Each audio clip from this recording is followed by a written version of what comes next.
नमस्कार, welcome to daily talk. और आज हम बात करने जा रहे हैं वर्ल्ड हंगर इंडेक्स के बारे में और उसके फाइनल फीडबैक, फाइनल वीडियो हमारी ओर से। जैसे कि हमने पिछले 2 एपिसोड में आपसे बात करी कि क्या हमारी सरकार हंगर से फाइट करने के लिए क्या क्या करती है। दूसरा, किस प्रकार से ग्लोबल इंस्टीट्यूशन और गवर्नमेंट अपने रिसोर्सेज को यूज करके एक नैरेटिव सेट करती है किसी भी प्रकार से एक इंफॉर्मेशन वॉरफेयर के तरीके से, कि आप इंफॉर्मेशन इस तरीके की एक देश में डालो जहां पे उनका वो अपना स्वयं का सरकारी डेटा या अवेलेबल डेटा को यूज ना करें, उन पे रिसर्च ना करें, और जो हम कह दें उन पे वो मीम बनाए और जोक्स बनाए, कार्टून बनाए।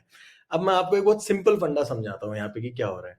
आप यहाँ पे देखेंगे, ये एक एनजीओ का रेवेन्यू लिस्ट है 2021 का, पीपल इन नीड। बहुत ही अच्छी नाम है, पीपल इन नीड। जिन लोगों को सहायता की रिक्वायरमेंट है उनके लिए ये काम करते हैं।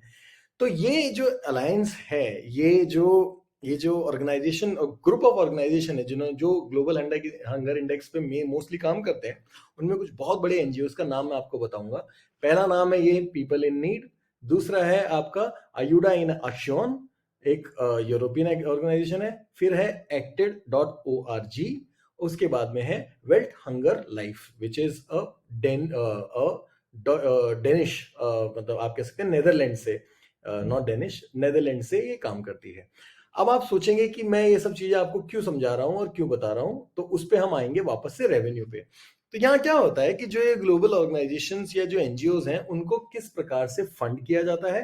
अब आप यहाँ पे देखिए कि पीपल इन नीड का जो रेवेन्यू रिपोर्ट है वो आपको बताती है कि जो फॉरेन गवर्नमेंट से इनको जो फंडिंग मिली है वो मिली है करीब 47 मिलियन यूरोज में।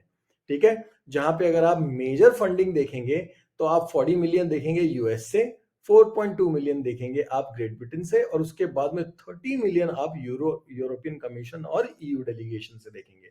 तो अगर आप इनको टोटल देखते हैं, ये थ्री जो है, European union and delegation plus UK plus US, अगर आप काउंट करते हैं तो करीब 75 मिलियन यूरोज डायरेक्टली गवर्नमेंट और गवर्नमेंट एजेंसीज के थ्रू एक single NGO people in need को दिया गया है। अब आप मुझे ये बताइए कि अगर कोई देश या कोई यहाँ पे आप देखेंगे कि 33 मिलियन यूएस एड से दी हुई है डायरेक्ट ग्रांट में। तो अगर आप सोचिए कि अगर आपको 75 मिलियन कोई गवर्नमेंट दे रही है, तो आपको वो ये बोलेगी कि यार ये देश घटिया है, तो आप उनको घटिया बोलना पड़ेगा। आपको पास में बस चार्ट्स और रिसर्च होना चाहिए उसके लिए। अगर वो बोलेंगे कि यहाँ पे लोग मर रहे हैं तो मर रहे हैं, यहाँ पे बहुत अच्छी गवर्नमेंट है तो बहुत अच्छी गवर्नमेंट है। तो ये इस प्रकार से इंफॉर्मेशन वॉरफेयर और नैरेटिव सेट किया जाता है, जिसमें 75 मिलियन यूरो से ज्यादा आप देख सकते हैं चेक गवर्नमेंट, ये गवर्नमेंट, चेक रिपब्लिक, इस प्रकार से किस प्रकार से government funding of various countries used by the just ये एक सिंगल एनजीओ की बात हो रही है, और मैं तुम्हें जा ही नहीं रहा। तो आप समझ सकते हैं कि इन रिसर्च और इन रिपोर्ट्स और इन हंगर इंडेक्स की लेजिटिमेसी क्या है।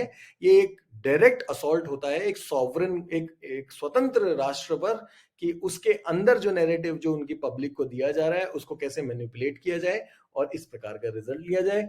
अब मैं इसका निर्णय आप पे छोड़ता हूं कि आपको हंगर इंडेक्स पे बिलीव करना है या नहीं करना। मगर एक पार्टी और एक व्यक्ति विशेष के प्रति घृणा को अगर आप देश के प्रति घृणा बना देते हैं, तो उसका निर्णय भी मैं आप पे छोड़ता हूं, क्या वो सही है या गलत है। बहुत बहुत धन्यवाद ये सीरीज देखने के लिए। अगली सीरीज में हम जल्दी ही आपसे मिलेंगे। धन्यवाद।